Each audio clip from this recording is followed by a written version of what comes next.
سبحان اللہ، اور بھی بہت اس کلام کے اشعار ہیں، مگر وقت اجازت نہیں دیتا۔ آپ ہدایت کی بخشش کا مطالعہ کریں، اس ردیف کو ضرور پڑھیں۔ اعلیٰ حضرت نے کیا کیا ذکر کیا ہے، یقین جانیے اگر عشق رسول بڑھانا چاہتے ہیں آپ تو ہدایت کی بخشش کا مطالعہ کیجئے۔ جو شعر سمجھ میں نہیں آ رہا، بعض اشعار قرآن کی کسی آیت کی طرف اشارہ کرتے ہیں، بعض حدیث کی طرف اشارہ کرتے ہیں، بعض کسی معجزے کی طرف اشارہ ہوتا ہے۔ اللہ اکبر، ضرور پڑھیے، اور انشاءاللہ جب یہ پڑھیں گے تو عشق رسول میں اضافہ ہوگا۔ ہم اپنے پروگرام محفل نعت میں کچھ بیان بھی کرتے ہیں مختصر۔ آج جو میں آپ کی خدمت میں بیان کرنے لگا ہوں، آج ہم سب کو اس کی حاجت اور ضرورت ہے، اور وہ کیا ہے؟ وہ مطالعہ ہے۔ جی ہاں، کتابوں کا عشق ہے، کتابوں سے محبت ہے۔ کہتے ہیں کتاب وہ دوست ہے جو کبھی بھی خیانت نہیں کرتی، کتاب وہ واحد ساتھی ہے جو بغیر لالچ کے ساتھ دیتا ہے۔ اور فی زمانہ جس سے ہم گزر رہے ہیں، آج کتابیں پڑھنے کا شوق کم ہو گیا۔ آج واٹس ایپ اور فیس بک اور ٹویٹر نے جگہ لے لی۔ آج قرآن کم کھل رہا ہے، حدیث کم پڑھتے ہیں، اور آج موبائل زیادہ کھلتا ہے۔ آج میں آپ کو وہ واقعات چند عرض کروں گا جس سے کتاب پڑھنے کا شوق پیدا ہو۔ یہاں میری مراد دینی کتاب پڑھنے کی ہے۔ سب سے بڑی کتاب، سب سے اعلیٰ کتاب تو اللہ کا کلام ہے نا، قرآن مجید، فرقان حمید۔ اس کا مطالعہ کریں، اس کا ترجمہ پڑھیں، اس کی تفسیر پڑھیں، احادیث پڑھیں، اس کی شروحات پڑھیں، اور جو بزرگوں نے کتابیں لکھی ہیں اس کا مطالعہ کریں۔ اللہ والے کتابیں کیسے پڑھا کرتے تھے، کیسے خریدا کرتے تھے۔ آج تو ہمیں PDF کی صورت میں کتابیں مل جاتی ہیں، موبائل پر مل جاتی ہیں۔ علامہ جوزی رحمۃ اللہ تعالیٰ علیہ کے 2 مکان تھے۔ علامہ ابن جوزی کے پاس 2 مکان تھے جن میں وہ رہائش پذیر تھے۔ ایک میں رہائش پذیر تھے، دوسرا آپ نے کرائے پر دیا تھا، مگر جب آپ کو کتابوں کی حاجت ہوئی آپ نے اپنے دونوں مکانات بیچ کر کتابیں خرید لی۔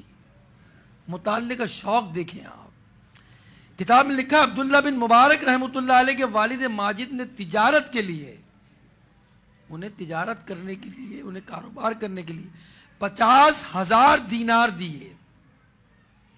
آپ نے ان 50,000 دینار کو علم دین کی تحصیل میں خرچ کر دیے۔ جب والد آئے تو پوچھا کہ وہ 50,000 کی کیا تجارت کی؟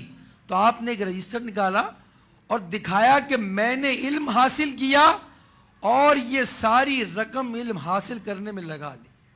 آپ کے والد ناراض نہ ہوئے، بلکہ آپ کے والد نے 30,000 دینار مزید دیے اور فرمایا اس رقم کے ساتھ تیری تجارت مکمل ہوگی، لے اسے بھی خرچ کر دیتا ہوں۔ باپ بھی ایسے ہوا کرتے تھے نا۔ اور کتاب میں لکھا ہے، ایسے ایسے واقعات ہیں کتاب کے مطالعے کے متعلق، کتاب کی خریداری کے متعلق۔ فرماتے ہیں حسن لولوئی، فرماتے ہیں 40 سال گزر گئے کہ جب بھی قیلولہ کیا انہوں نے تو رات کو سویا اور ٹیک لگائی تو کتاب میرے سینے پر ہوا کرتی تھی۔ بعض بزرگان دین ایسے تھے کہ وہ کتاب سینے پر رکھ کر دنیا سے چلے گئے۔ امام غزالی رحمۃ اللہ تعالیٰ علیہ کے متعلق آتا ہے کہ جب آپ کا وصال کا وقت قریب آیا تو آپ کے سینے پر بخاری شریف موجود تھی۔ اس عالم میں آپ نے انتقال فرمایا۔ اسی طرح کتاب کے متعلق لکھا ہے، حضرت عبداللہ بن عبدالعزیز بن عبداللہ بن عمر بن خطاب رضی اللہ تعالیٰ عنہ، آپ کے متعلق فرمایا کہ آپ قبرستان میں رہتے تھے، قبر والوں کے قریب بیٹھتے تھے اور یا کتاب کا مطالعہ کرتے تھے۔ آپ سے سوال کیا گیا ایسا کیوں کرتے ہیں؟ اے مدنی چینل کے ناظرین، کیسی نصیحت آموز بات کہی۔ فرمایا قبر سے زیادہ واعظ و نصیحت کرنے والا کوئی نہیں، اور کتاب سے زیادہ کوئی چیز نفع مند نہیں، اور خلوت نشینی سے زیادہ کوئی چیز سلامتی والی نہیں ہے۔ محلب نے اپنے بیٹے کو وصیت کرتے ہوئے کہا، اے میرے بیٹے، بازار میں زرع بنانے والے کے پاس جانا یا پھر کتاب بیچنے والے کے پاس جانا؟ یہ جنگی لباس تھا، یا تو اس کے پاس جانا یا پھر کتب خانے جانا۔ تو کتاب ایک بہترین دوست ہے۔ فرمایا کتاب وہ ہم نشین ہے جو بیجا تعریف نہیں کرتی۔ بعض دوست ہوتے ہیں وہ منہ پر تعریف کر رہے ہوتے ہیں، پیچھے برائیاں کر رہے ہوتے ہیں۔ کتاب ایسا نہیں کرتی، کتاب بیجا تعریف نہیں کرتی، کتاب حقیقت بیان کرتی ہے۔ یہ ایسی دوست ہے جو دھوکہ نہیں دیتی، ایسا ہم سفر ہے جو طبیعت میں اکتاہٹ نہیں لاتی، ایسا دوست ہے جو خوشامد پسند نہیں ہے، اور نہ منافقت کرتی ہے کتاب، نہ جھوٹ بول کر ہیلے بہانے کرتی ہے۔ ابو محمد عبداللہ کہتے ہیں میں اپنے استاد کی عیادت کرنے گیا تو میں نے دیکھا کہ بیماری کے عالم میں بھی ان کے سینے پر کتاب موجود ہے۔ میں نے کہا شیخ بیماری کے عالم میں بھی آپ مطالعہ کر رہے ہیں؟ فرما رہے ہیں کہ میں ایک مسئلہ ڈھونڈ رہا تھا اور میں مسئلہ ڈھونڈتا رہا، اور اس میں نے ایک شعر کی تلاش میں 70 اشعار ڈھونڈے، اور مجھے ایک شعر ڈھونڈنے کے لیے پورا قصیدے کا مطالعہ کرنا پڑ گیا۔ اللہ اکبر۔ علامہ ابن جوزی جو کتابوں کے عاشق تھے، ان کے پوتے کا حال کیا تھا؟ کہتے ہیں ایک دن آپ نے ایک بازار میں کتاب لینے گئے اور کتاب کی رقم پوچھی تو بتایا کتاب کی جو رقم ہے وہ 500 دینار ہے۔ آپ نے کہا 3 دن کے لیے روکو، بیچنا نہیں اسے، اور اپنے گھر گئے۔ 3 دن کے اندر اپنے گھر کی بولی لگائی، اپنا گھر بیچا، اور وہ 500 دینار والی کتاب خرید لی آپ نے۔ یہ تھے کتابوں کے عاشق۔ کتاب میں لکھا ہے کہ ایک بزرگ کے متعلق، وہ بھی کتابوں کے عاشق تھے، کہتے ہیں کہ انہیں ملنے والی وراثت کو انہوں نے تحصیل علم میں خرچ کیا۔ بغداد سے خراساں تک کا سفر کتابیں لی اپنے کاندھوں پہ پھرتے تھے۔ جب وصال ہوا تو کسی نے خواب میں دیکھا کہ وہ ایک ایسے شہر میں موجود ہیں جن کی تمام دیواریں کتابوں کی ہیں اور ان کے ارد گرد کتب موجود ہیں، اور وہ مطالعے میں مصروف ہیں۔ ان سے کسی نے پوچھا یہ کتابیں کیسی ہیں؟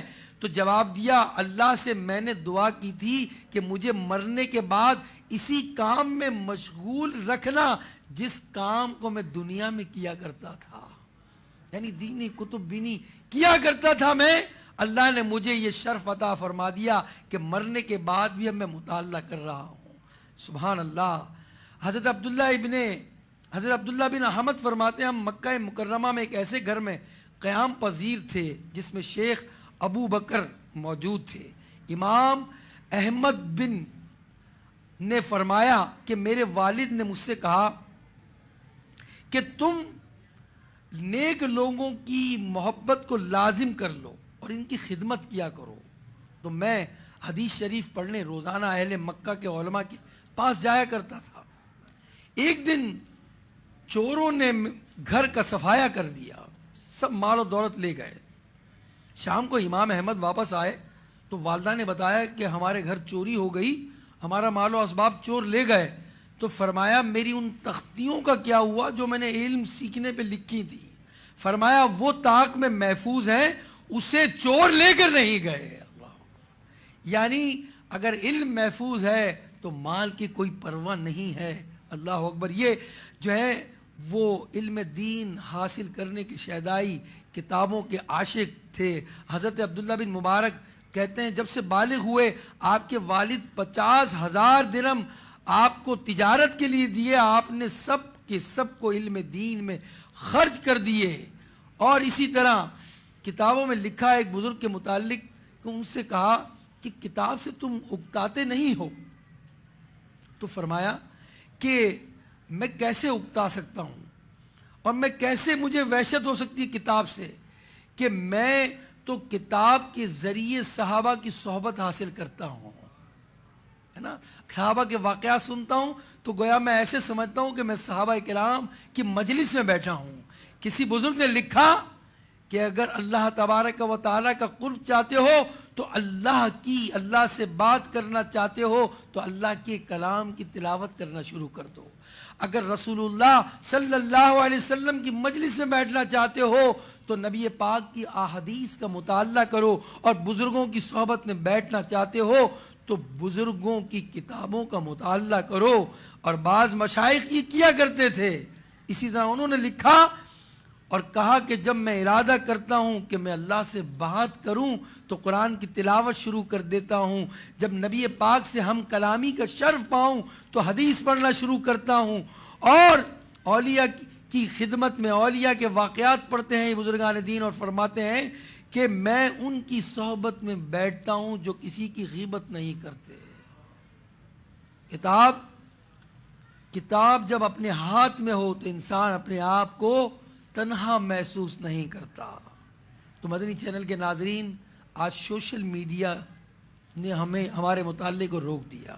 خود غور کریں مدنی چینل کے ناظرین اور جہاں جتنے اسلامی بھائی ہمارے حاضرین ہیں، ہم خود غور کریں کتنا مطالعہ ہمارا قرآن مجید کا ہوتا ہے، کتنا مطالعہ ہم دینی کتب کا کرتے ہیں. کیا ہم میں سے ہم نے سیرت مصطفیٰ صلی اللہ علیہ وسلم کا مطالعہ کیا ہے؟ کیا ہم نے صحابہ کے واقعات پڑھے ہیں؟ کیا قرآن کی تفسیر پڑھی ہے؟ حالانکہ ہمارے لیے آسانی ہے. دعوت اسلامی نے قرآن مجید فرقان حمید کی تفسیر پر 10 جلدوں میں صراط الجنان ہمیں عطا کر دیا ہے. یہ صراط الجنان وہ تفسیر ہے جس میں کئی تفاسیریں جمع کر دی گئی ہیں. جو بزرگوں نے تفاسیر لکھی تھی ان تفسیروں کا خلاصہ اس تفسیر میں کیا گیا ہے.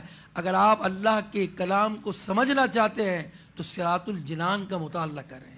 اگر آپ سیرت نبی پاک پڑھنا چاہتے ہیں تو سیرت رسول عربی کا مطالعہ کریں. آپ سنتوں کا فیضان چاہتے ہیں تو امیر اہل سنت کی فیضان سنت کا مطالعہ کریں. اگر آپ گفتگو کے آداب سیکھنا چاہتے ہیں تو امیر اہل سنت کی کتاب گفتگو کے آداب فیضان سنت کے اس باب کو مطالعہ کریں. آپ غیبت سے بچنا چاہتے ہیں تو آپ غیبت کی تباہ کاریوں والی کتاب کا مطالعہ کریں. امیر اہل سنت اور المدینۃ العلمیہ نے ہمیں اتنے مطالعے کی کتابیں دے دی ہیں کہ کتاب چھپتی ہم پڑھ نہیں پاتے، کتاب ہمارے سامنے پہلے آ جاتی ہے. PDF موجود ہیں، فری آپ دعوت اسلامی کی ویب سائٹ سے ڈاؤن لوڈ کر سکتے ہیں. یقین جانیے جس کے پاس کتاب نہیں وہ ایک بہترین دوست سے محروم ہے. تو کتاب کو اپنا دوست بنائیں. یہ کتاب غیبت نہیں کرتی، یہ غداب چابلوسی نہیں کرتی، یہ کتاب آپ کو فضول کاموں کی طرف نہیں لے جاتی. اس سے مراد میری یہ نہیں کہ ہر کتاب پڑھنا شروع کر دیں. آپ بہت ساری کتابیں ہیں، ساری کتابیں نہیں پڑھنی آپ نے. جو علماء اہل سنت کی مستند کتب ہے وہ آپ نے پڑھنی ہے. الحمدللہ دعوت اسلامی کی ویب سائٹ پر مستند کتب موجود ہیں. ان کتابوں کو ڈاؤن لوڈ کریں یا خریدیں. یہ بھی دینی ادارے کے ساتھ آپ کا ایک تعاون ہے کہ کتاب چھپتی ہے تو آپ خریدیں، اس کا مطالعہ کریں اور دوسروں کو تحفتاً دیں. انشاءاللہ رحمان اس سے آپ کو ثواب بھی ملے گا اور بعض صورتوں میں صدقہ جاریہ کی صورت بن جاتی ہے. اللہ تعالی ہمیں اس دینی کتب کے مطالعے کی توفیق رفیق مرحمت فرمائے. انشاءاللہ اب ہمیں کلام سنیں گے ہمارے عظیم بھائی سے. سبحان